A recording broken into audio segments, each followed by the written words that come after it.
I'm Kendra Ruczak. I'm here at View Conference 2024 with award-winning writer, director, and producer Jonathan Nolan. Thank you so much for being here today. Thank you. I'm so excited to talk to you about your work and how you use visual effects as a part of your storytelling and world-building process. Can you tell me a little bit about how you harness the power of visual effects to bring your stories to life on screen?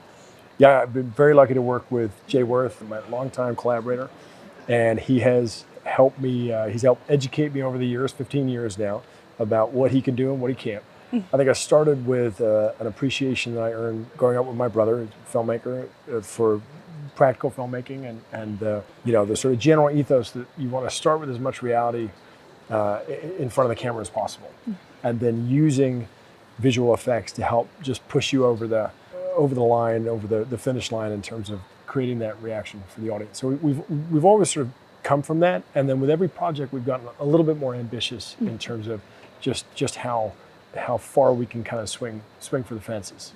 Fallout for us represents bringing together all the things we've learned over the years for hopefully a big, ambitious looking show. Absolutely. I'd love to hear a little bit about where that collaboration started with Person of Interest and how you created the concept of the machine and brought that to life.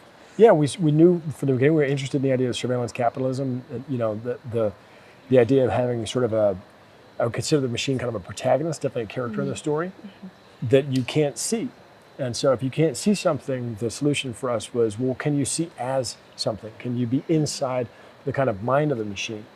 If this is something that lives in the cloud, if it's a rack of servers somewhere, it's not that exciting to look at, but it might be really exciting to look with and to see how it sees us. And of course, that became for us a whole methodology in terms of how we would source that footage on set. You had a full-time team who would be shooting what we call the machine's point of view, or essentially security camera footage while the main unit was shooting. And then using Jay and an incredibly talented team of artists to kind of populate that world and build out the inner workings of that machine. It really feels like a character, so it's wonderful. Thank you. And I'd love to talk about Westworld. I mean, that's such an incredible vision to bring to life. What was your approach for the robot design in terms of making everything seem so believable on screen? Yeah, there are so many incredibly talented filmmakers who've tread in this space before us. I'm starting with Michael Crichton with the original Westworld, James Cameron, and so many others over the years. Ridley Scott, movies that I grew up, obsessing over, and it was our chance to play in that space. For us, starting with terrific actors, flesh and blood actors, and then finding that moment in which you had to sell. So most of the sort of the robotic quality of the actors is sold by, terrific acting. Yeah. But then we knew that we'd have a moment we'd have a cross where you'd see inside them. And the first moment really in Westworld first season is young Robert Ford, this little boy who has been modeled after Anthony Hopkins' character as a child. And we worked with ILP, terrific group of artists, to figure out what that should look like on the inside and how that should, the alienation you'd feel realizing that this thing is not really one of us. It was a really, really amazing relationship with that group of artists to get to that place. Amazing. And then I'd love to talk about Fallout. You said that's where everything came together.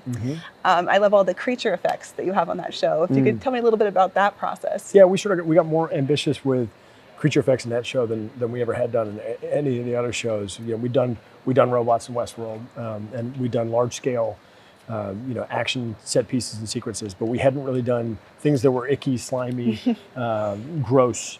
And so Fallout was an opportunity to do a lot of stuff that was really gross. Yeah. Some of it practical, a lot of it digital, and a chance to partner with Framestore, DNAG, ILP, again, Rise, and some incredible artists helping us realize these creatures and really give the audience that kind of that emotional reaction to these encounters. It was a huge part of the games and a huge part of the idea of adapting these incredible games to screen was to give you that distinctly Fallout feeling of an encounter with something genuinely scary and odd and unnerving.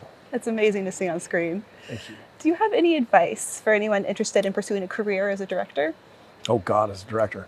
I think, first and foremost, it's about collaboration. It's about finding your people.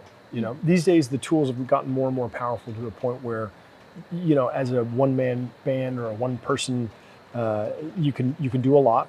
AI is going to make that even more powerful. But the truth is that the real power of storytelling on film or television is in collaborating with people. That's the fun. It's a team sport. And so I think that, the most important part of directing is finding your collaborators, finding amazing people. And it could be, if you're starting with a very small budget or no budget, that you're finding collaborators who are, in the same place as you are. But it really is about finding other artists that you can partner with who will help you get there. Perfect. That's wonderful advice. Thank you so much for taking the time to chat with me today. I really appreciate it. My pleasure. Thank you. And make sure you check out the rest of our content from View Conference 2024.